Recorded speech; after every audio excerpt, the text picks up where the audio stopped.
واجب الاحترام گرامی قدر معزز حاضرین محفل، آج دوسری تراویح مکمل ہوئی ہے اور قرآن پاک سورہ بقرہ مکمل ہو گئی۔ سورہ آل عمران کے دو ابتدائی رکوع بھی تلاوت ہوئے۔ کل ہم نے سورہ فاتحہ کے متعلق گفتگو کی تھی، اللہ پاک اسے قبول فرمائے۔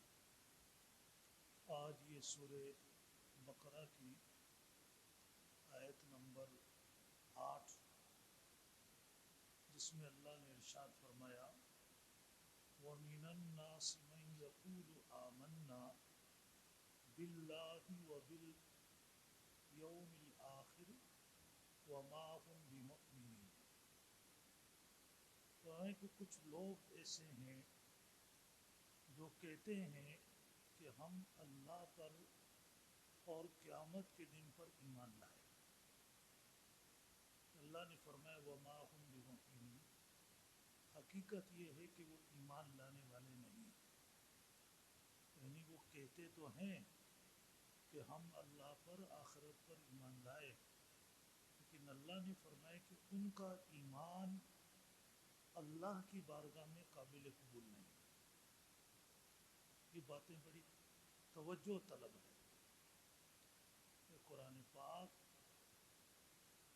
وہ آئینہ ہے کہ جس میں ہم اپنے داغ اور دھبے بآسانی دیکھ سکتے ہیں۔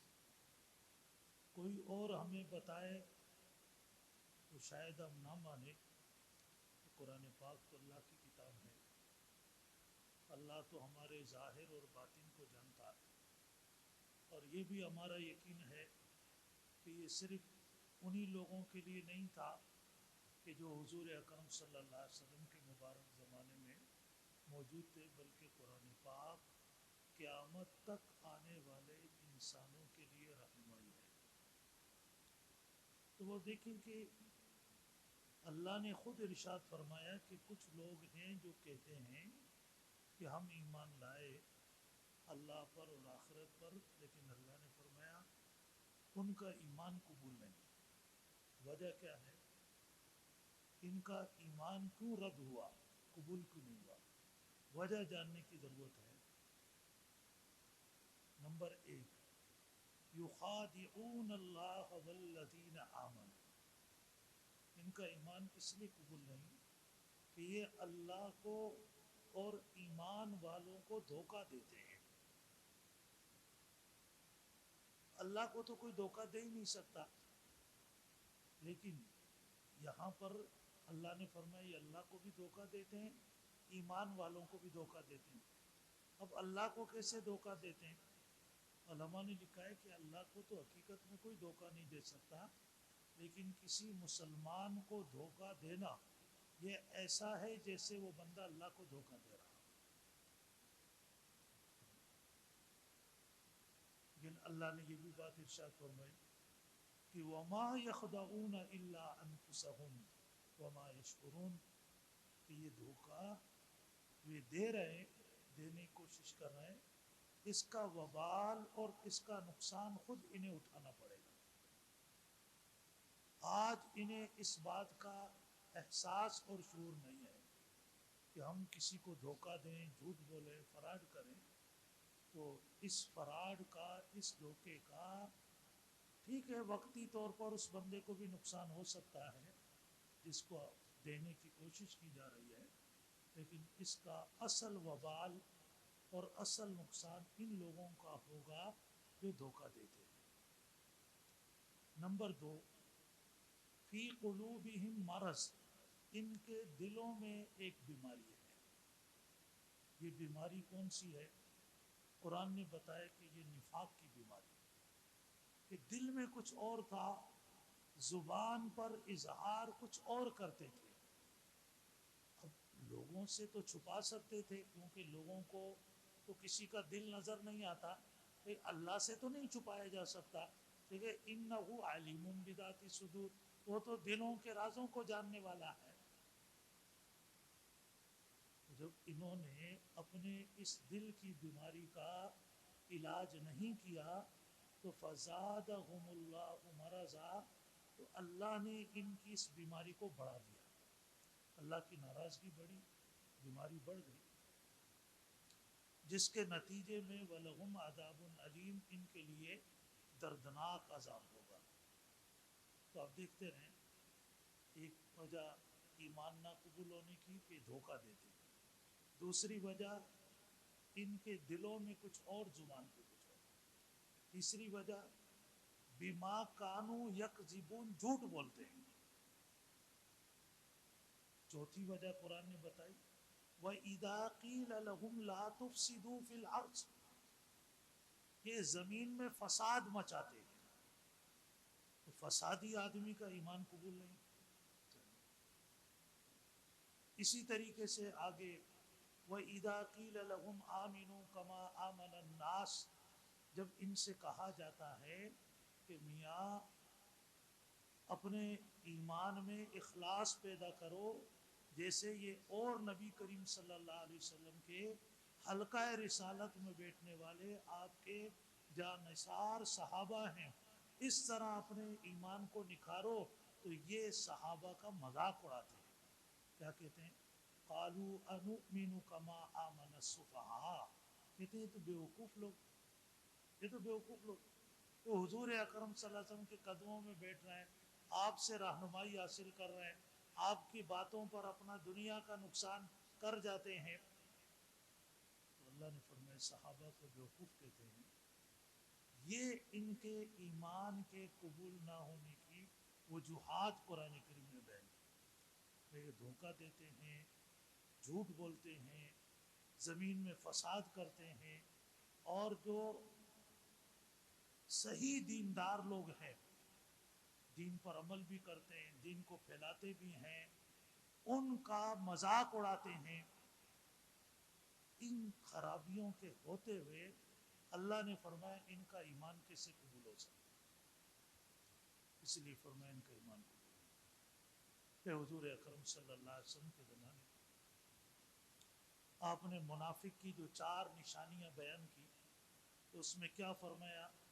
اذا وعد اخلف، جب وہ وعدہ کرتا ہے تو اس کی خلاف ورزی کرتا ہے، وَإِذَا اؤْتُمِنَ، جب اس کے پاس کوئی امانت رکھائی جائے اس میں خیانت کرتا ہے، وَإِذَا حَدَثَ كَذَبَ، بات کرتا ہے جھوٹ بولتا ہے، وَإِذَا خَاصَمَ فَجَرَ، جب کسی سے اختلاف ہو، لڑائی ہو تو گالی گلوچ کے اوپر اتر آتا ہے۔ فرمایا یہ منافق کی نشانی ہے، یہ صحیح حدیث ہے۔ مطلب یہ آیتیں آپ دیکھیں، آج ہم بھی پڑھتے ہیں اور سنتے بھی ہیں علماء سے، لیکن ہماری اس طرف توجہ نہیں جاتی کہ ایسی خرابی تو ہمارے اندر موجود نہیں ہے کہ ہم اپنے آپ کو ایمان والا سمجھیں اور ایمان والا کہتے رہیں، اور اللہ کی بارگاہ میں ہمارا ایمان جو ہے وہ قابل قبول نہ ہو۔ تو اپنے ایمان کو اللہ کی بارگاہ میں قبول کرانے کے لیے ایک تو دعاؤں کا اہتمام ہونا چاہیے کہ اللہ پاک ہمیں اپنے خاص نیک بندوں کے اندر شامل فرمائے، جن کی عبادات کو اللہ قبول فرماتے ہیں، جن کے صدقات کو اللہ پاک قبول فرماتے ہیں، اور اس کے ساتھ ساتھ اللہ ان خرابیوں سے ہماری حفاظت فرمائے کہ جن خرابیوں کی بنیاد پر پھر انسان کی ایمان جیسی عظیم نیکی کو بھی اللہ پاک کی بارگاہ میں قبول نہیں کیا جاتا۔ تو بہرحال تمہیں میں نے عرض کیا تھا آپ کو کہ ہم سورہ بقرہ میں جو مسائل آئے ہیں اس کو بھی ڈسکس کریں گے۔ آج ہمارے معاشرے میں اس چیز کی بڑی سمجھیں کہ اس کا فقدان پایا جاتا ہے کہ ہمیں یہ پتہ نہیں ہوتا کہ یہ مسئلہ قرآن پاک میں ہے، اور اس وقت جو معاشرے میں خرابی پیدا ہو رہی ہے اس کی وجہ بھی یہ ہے کہ ہم ہر بات کو یہ سمجھتے ہیں کہ یہ مولوی صاحب نے بات کہی ہے، جب مولوی صاحب کی پہلے سے دل میں کوئی عزت ہوتی نہیں ہے تو اس کی بات کی بھی کوئی اہمیت نہیں ہوتی ہے. اور اگر ہمیں یہ ہو کہ نہیں یہ بات مولوی صاحب نے نہیں کہی، یہ تو قرآن پاک میں لکھی ہوئی ہے، اللہ نے یہ بات ارشاد فرمائی ہے، اب کیا ہوگا؟ اب اگر ہمارے اندر ایمان کی ذرا بھی چنگاری ہوگی تو ہمیں ڈر لگے گا اس کے بارے میں زبان کھولتے ہوئے کہ یار اللہ کی بات، میں اللہ کی بات کا مذاق اڑا، میری حیثیت کیا ہے؟ میں تو ایک گندا ناپاک قطرے کا بنا ہوا، اور اتنی خوبصورت چیز ایک ناپاک قطرے سے اللہ نے بنائی ہے. دنیا کی کوئی بھی چیز بنائی جاتی ہے، لوگ کہتے ہیں جی مٹیریل بہت اچھا استعمال ہوا اس لیے یہ چیز بہت اچھی بنی ہے.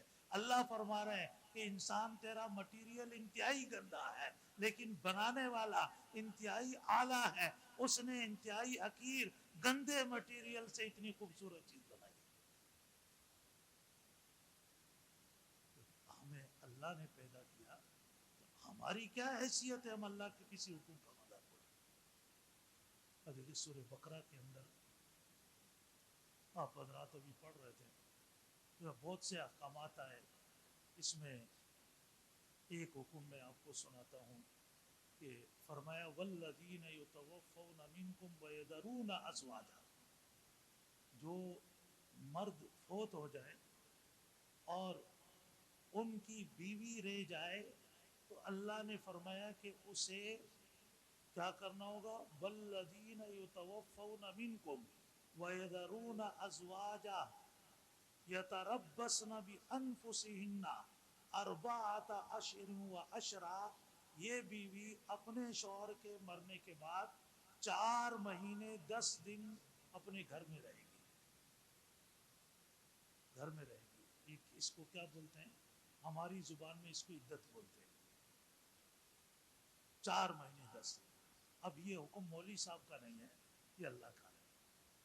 پھر اللہ نے سورہ بقرہ میں یہ بات بھی ارشاد فرمائی کہ ہم نے نبی کریم صلی اللہ علیہ وسلم کے آنے کے بعد اصل حکم یہی تھا 4 مہینے 10 دن کا، لیکن عرب معاشرے نے اس حکم کو بگاڑ کر 1 سال کا بنایا ہوا تھا. والذین یتوفون منکم ویذرون ازواجا وصیۃ لازواجہم متاعا الی الحول غیر اخراج، انہوں نے اس حکم کو بگاڑ کر 1 سال کی عدت کی ہوئی تھی عورتوں پر. لیکن اللہ نے وہ عدت، چونکہ اصل اسلام اور دین کیا چیز ہے کہ جو چیز اللہ کے یہاں ہے وہ اسلام. اب اس میں لوگ جو تبدیلی کرتے ہیں، خرابی کرتے ہیں، وہ لوگوں کی طرف سے خرابی آتی ہے. اللہ کی طرف سے جب بھی پچھلے عرصے میں حضور اکرم صلی اللہ علیہ وسلم پر تو نبوت کامل اور مکمل ہو گئی، اب آپ کے بعد کوئی نبی نہیں آئے گا، لیکن اس سے پہلے جب تک انبیاء علیہ السلام کے آنے کا سلسلہ تھا تو ایک نبی کے جانے کے بعد کچھ عرصہ گزر جاتا اور لوگ ان کی تعلیمات کے اندر اپنی منمانی شامل کر دیتے تو دوسرا نبی آ کر اس کی اصلاح کرتا تھا. اسی طرح یہ عرب جو تھے حضرت ابراہیم علیہ السلام کو مانتے تھے. حضرت ابراہیم علیہ السلام اور نبی کریم صلی اللہ علیہ وسلم کی آمد میں 4000 سال کا فرق ہے. 4000 سال. تو 4000 سال کے دوران کتنی خرابیاں پیدا ہوئی. آپ یہاں سے اندازہ لگائیں کہ حضرت ابراہیم علیہ السلام جو بت شکن مشہور ہیں، مکہ میں اتنی خرابی آئی کہ وہ حضرت ابراہیم علیہ السلام کا وہ بنیادی حکم، بنیادی تعلیم بلا بیٹھے تھے اور انہوں نے بتوں کو پوجنا شروع کر دیا. تو باقی احکامات میں انہوں نے کتنی خرابی کی ہوگی. ان تمام خرابیوں کو ختم کرتے ہوئے قرآن پاک نے اس حکم کو بھی اجاگر کیا کہ یہ حکم 4 مہینے 10 دن کا ہے. 4 مہینے 10 دن کے بعد اب پھر قرآن کریم نے اس بات کو بھی بیان کیا. سنتے رہے آپ. یہ ہے والذین یتوفون منکم ویذرون ازواجا یتربصن بانفسہن 4 اشہر وعشرا فاذا بلغن اجلہن فلا جناح علیکم فیما فعلن فی انفسہن بالمعروف. اللہ نے فرمایا جب ان عورتوں کی عدت پوری ہو جائے اب یہ آزاد ہیں، اب یہ اپنے لیے کوئی فیصلہ کرنا چاہیں دوسری شادی کا، اب آپ نے بیچ میں رکاوٹ نہیں ڈالے، اب ان کا یہ اب آزاد ہے. لیکن کیا ہوا؟ حضور اکرم صلی اللہ علیہ وسلم کے معاشرے میں یہ آزادی ملی، لیکن اس کے بعد پھر رسم و رواج کے تحت آ کر ہر کوئی بیوہ عورت بیچاری شوہر کے 1 سال بعد بھی کوئی نکاح کا ارادہ کرے تو لوگ کہتے ہیں ابھی تو شوہر کا کفن بھی میلا نہیں ہوا، اس کو جناب دوبارہ دلہن بننے کا شوق چڑھ گیا. اور یہ نہیں دیکھتے کہ یہ جو ہم باتیں بنا رہے ہیں یہ باتیں قرآن کے خلاف ہے، ہم یہ بات کر کے اللہ کو کیا منہ دکھائیں گے؟ کیونکہ اللہ نے ہمیں منع کیا اس بات. اللہ نے کہا تم نے مداخلت نہیں کرنی. اسی طریقے سے اگر قرآن کریم نے انہی سورہ بقرہ میں وَإِذَا طَلَّقْتُمُ النِّسَاءَ فَبَلَغْنَ أَجَلَهُنَّ فَلَا تَعْضُلُوهُنَّ أَن يَنكِحْنَ أَزْوَاجَهُنَّ إِذَا تَرَاضَوْا بَيْنَهُم بِالْمَعْرُوفِ. اگر کوئی مرد اپنی بیوی کو طلاق دے دیتا اور وہ طلاق 1 یا 2 ایسی طلاقیں ہیں کہ اس کے بعد سمجھے یا دوبارہ نکاح ہو سکتا ہے بغیر کسی اس لمبے پروسیس کے کہ جس میں وہ دوسرے مرد سے نکاح کرے اور پھر وہ طلاق دے اپنی مرضی سے پھر آئے، اگر ایسا نہ ہو 1 طلاق یا 2 طلاقیں ہوئی ہیں، اب اگر یہی شوہر دوبارہ اپنی اس بیوی سے عدت گزرنے کے بعد نکاح کرنا چاہتا ہے اور بیوی بھی مطمئن ہے کہ ہاں یہ حادثہ اتفاقی ہو گیا، تو اللہ نے ورثاء کو منع کیا کہ تم بیچ کے اندر رکاوٹیں مت پیدا کرو. اب یہ وہ باتیں تھیں کہ وہ معاشرہ جس میں قرآن پاک اتر رہا تھا وہ حضور اکرم صلی اللہ علیہ وسلم کی صحبت میں رہ رہا تھا، اور اس معاشرے کا ایک یہ سمجھے کہ عام رجحان تھا کہ اگر کوئی بندہ قرآن پاک کے کسی حکم کے بیچ میں رکاوٹ ڈالتا بنتا تو اس معاشرے کے اندر یہ بات کھل کر آ جاتی تھی کہ یہ بندہ منافق ہے.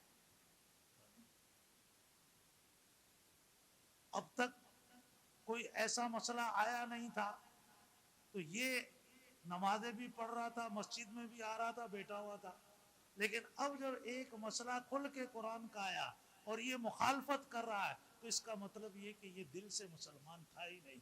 یہ سوال ہی نہیں پیدا ہو سکتا تھا کہ ایک بندہ دل سے مسلمان ہو اور پھر وہ قرآن کی یا نبی کی کسی حکم کی مخالفت کر جائے. یہ اس معاشرے میں یہ چیز نہیں. یہ آج ہمارے اندر یہ سلسلہ چل پڑا کہ قرآن کا مذاق اڑا لو پھر بھی اچھے مسلمان ہیں، نبی کا مذاق اڑا لو پھر بھی اچھے مسلمان ہیں، نبی کی شان میں گستاخی کرنے والوں کے سپورٹر بن جاؤ پھر بھی اچھے مسلمان ہیں، جو بھی کر لو ہم ہیں اچھے مسلمان. یاد رکھیے یہ آپ اور ہم ایک دوسرے کو تو کہہ سکتے ہیں، لیکن اللہ نے قرآن میں واضح طور پہ کہہ دیا وَمِنَ النَّاسِ مَن يَقُولُ آمَنَّا بِاللَّهِ وَبِالْيَوْمِ الْآخِرِ وَمَا هُمْ بِمُؤْمِنِينَ. یہ آیت آج ہمیں بھی مخاطب کرتی کہ ہم اپنے آپ کو دوسرے کو چھیڑنے کی ضرورت نہیں ہے، بولنے کی نہیں ہے، اس لیے کہ یہ اصلاح والا عمل بڑا مشکل عمل ہے. کوئی ہماری کرے پھر ہمیں بھی بڑا مشکل لگتا ہے، ہم کسی اور کی کریں پھر بھی مشکل لگتا ہے. یہ اصلاح آسان نہیں ہے. یہ قرآن پاک نے جو اللہ نے فرمایا قد افلاح من تزکا، جس کی اصلاح ہوگی وہ کامیاب ہوگا. اس لیے کہ اصلاح والا عمل بڑا مشکل عمل ہے اور بڑے سخت پروسیس سے گزرنا پڑتا ہے. اسی طریقے سے یہ جب احکامات کی بات چلی ہے تو طلاق کا طریقہ بھی اللہ نے بتایا. طلاق کے بارے میں حدیث ہے، نبی کریم صلی اللہ علیہ وسلم نے ارشاد فرمایا کہ ابغض الحلال عند اللہ الطلاق. حلال چیزوں میں سب سے زیادہ مبغوض چیز، ناپسندیدہ چیز اللہ کو طلاق. جو چیز اللہ کو جتنی ناپسند ہوتی ہے شیطان کو اتنی وہ محبوب ہو جاتی ہے. اس کو پتا ہوتا ہے کہ اس چیز کو محبوب کر کے ان کو میں نے اللہ سے دور کرنا ہے. بس اتنی بات ہے، اس کو پتا ہے اللہ ان سے ناراض ہو جائے گا اور پھر ان کا کچھ نہیں.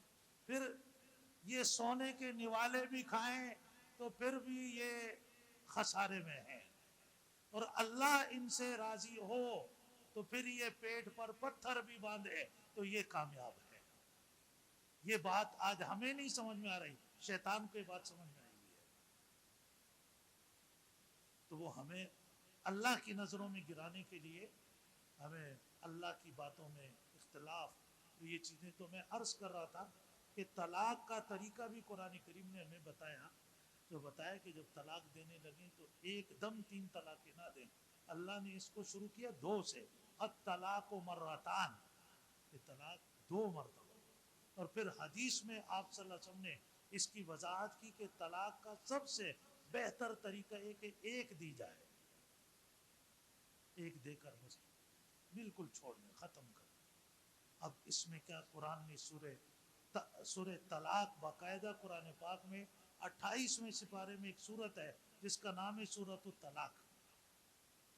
اس میں اللہ نے جب طلاق کا چیپٹر بیان کیا اور اس میں یہ ساری بات بتائی تو ساتھ میں یہ بھی بتایا کہ وَمَن يَتَّقِ اللَّهَ يَجْعَل لَّهُ مَخْرَجًا، اگر تم نے طلاق دیتے ہوئے اللہ کے حکم کو ملحوظ رکھا تو تمہارے لیے راستہ بنا ہوا ہوگا، راستہ کھلا ہوگا.